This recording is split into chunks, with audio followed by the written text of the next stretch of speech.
নমস্কার, lucky kitchen ফুডে আপনাদের জানাই স্বাগত। আমি আজকে আপনাদের মাঝে হাজির হয়েছি সরিষা পোস্ত কাতলা মাছ আজকে রান্না করব। তো সেক্ষেত্রে আমি কি নিয়েছি দেখেন, এখানে আমি কাতলা মাছ নিয়েছি, এখানে পোস্ত দানা বাটা নিয়েছি, এটা হচ্ছে সরিষা বাটা, এটা হচ্ছে মরিচ বাটা। আর যে সামান্য কিছু যে উপকরণগুলো লাগবে সেগুলো আপনাদের আমি রান্নার সময় একবারেই দেখিয়ে দিচ্ছি।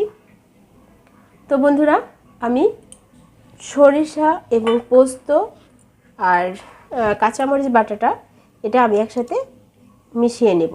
তো আমি এখানে পোস্ত দানা নিয়ে নিলাম, সরিষার মধ্যে নিয়ে নিলাম কাঁচামরিচ বাটা,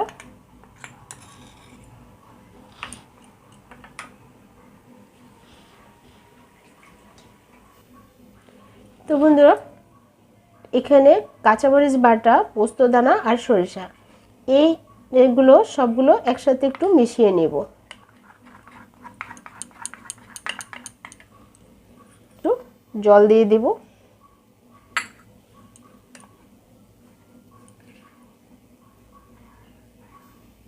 তো বন্ধুরা আমি এটাকে ভালো করে একসাথে মিশিয়ে নিলাম। তো বন্ধুরা এবার আমি মাছগুলো হলুদ এবং লবণ দিয়ে মাখিয়ে নেব। নিয়ে নিলাম হলুদের গুঁড়া, নিয়ে নিচ্ছি স্বাদ মতো লবণ। এবার এটাকে ভালো করে মাখিয়ে নেব, হলুদ এবং লবণটা ভালো করে মাছের সাথে মাখিয়ে নেব ভাজার জন্য।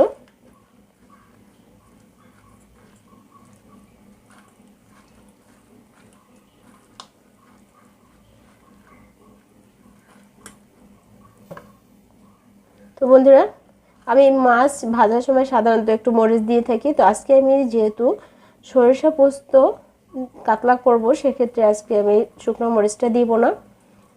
তো সরিষা পোস্ততে সবসময়ের জন্য কাঁচামরিচটাই ভালো যায়, তো আমি এর জন্যই হলুদ দিয়ে শুধু আর লবণ দিয়ে মাছটাকে মাখিয়ে নিলাম। তো বন্ধুরা আমার মাছগুলো মাখানো হয়ে গেছে, এবার আমি চুলার পাড়ে যাব। তো বন্ধুরা আমি এখানে চুলার উপর একটা ফ্রাই প্যান নিয়েছি, চুলা ধরিয়ে দিয়েছি। এর মধ্যে আমি যেহেতু সরিষা পোস্ত কাতলা করব এর জন্য আমি আজকে সরিষার তেলটাই নিয়ে নিব।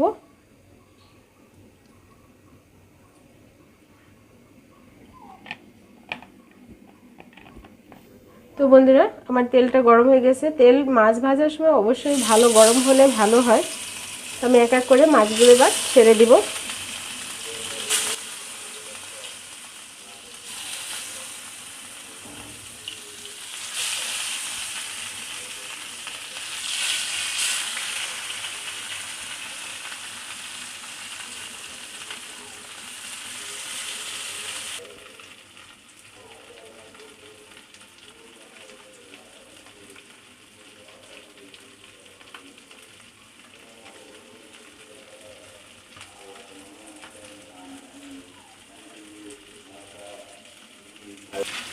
তো বন্ধুরা মাছগুলো আমি একটু ফিরিয়ে দিব।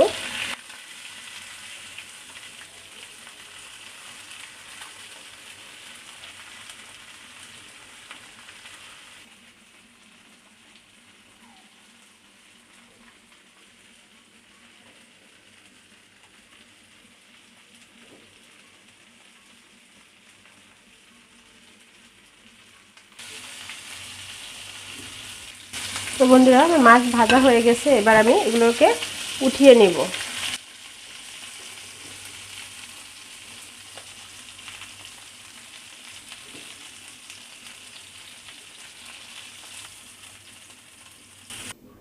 তো বন্ধুরা এই যে সকল মাছগুলো ভাজা হয়ে গেছে।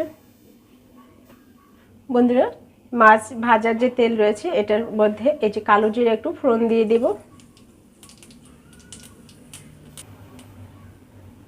এবার মশলা যে সরিষা পোস্ত আর মরিচ যে মিশ্রণটা রেখেছিলাম সেই মিশ্রণটা দিয়ে দিলাম।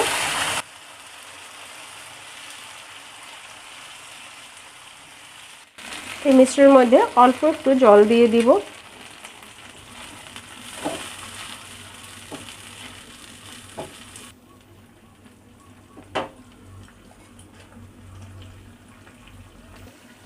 তো বন্ধুরা মাছ ভাজা তো আমি পর্যাপ্ত পরিমাণে লবণ দিয়ে দিয়েছি, এখন আর অল্প একটু লবণ দিয়ে দেবো স্বাদ মতো।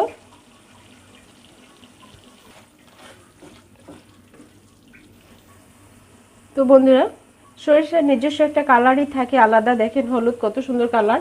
তো এর মধ্যে আমি এবার হলুদের গুঁড়া নিয়ে নিলাম সামান্য।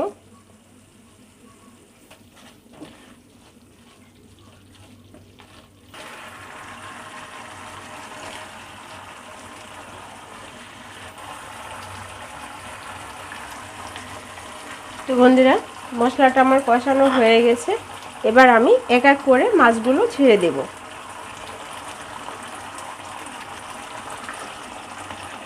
তা না হলে দেখা যায় মাছের স্বাদটা ওইভাবে পাওয়া যাবে না।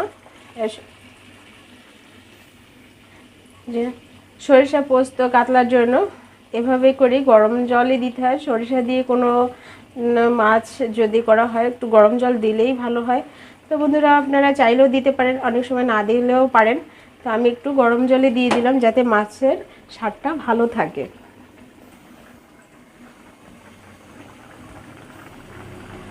তো আমি কয়েকটা কাঁচামরিচ দিয়ে দিব এর মধ্যে, যদি প্রয়োজন হয় খেয়ে নেবে এক একজন। এবার আমি এটাকে একটু ঢেকে রাখবো।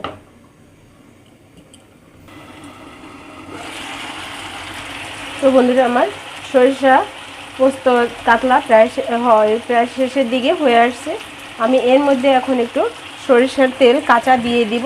সরিষার তেল কাঁচাটা দিয়ে দিলে একটু ঝাঁজটাই আলাদা হবে, গন্ধটাও ভালো লাগবে। তো বন্ধুরা আমি এখানে সরিষার তেল কাঁচাটা একটু দিয়ে দিলাম উপর থেকে।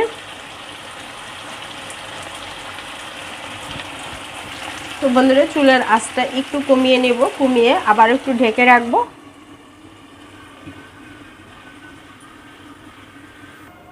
তো বন্ধুরা আমার আজকে রান্না হয়ে গেছে। তো আমার এই রেসিপিটি যদি আপনাদের ভালো লাগে থাকে অবশ্যই লাইক এবং কমেন্ট শেয়ার করুন এবং পাশে থাকা বেল আইকনটি অন করে রাখেন যাতে করে আপনাদের মাঝে আমার নতুন নতুন ভিডিওগুলো সবার আগে পৌঁছে যায়। এবং আমার চ্যানেলটিতে যারা সাবস্ক্রাইব করেছেন তাদের ধন্যবাদ, এবং যারা সাবস্ক্রাইব করেননি তারা অবশ্যই আমার চ্যানেলটিকে সাবস্ক্রাইব করে বন্ধু হয়ে যান এবং ভালো থাকেন, সুস্থ থাকেন। আমার রান্নাটা এখানেই শেষ হয়ে গেছে। ধন্যবাদ সবাইকে।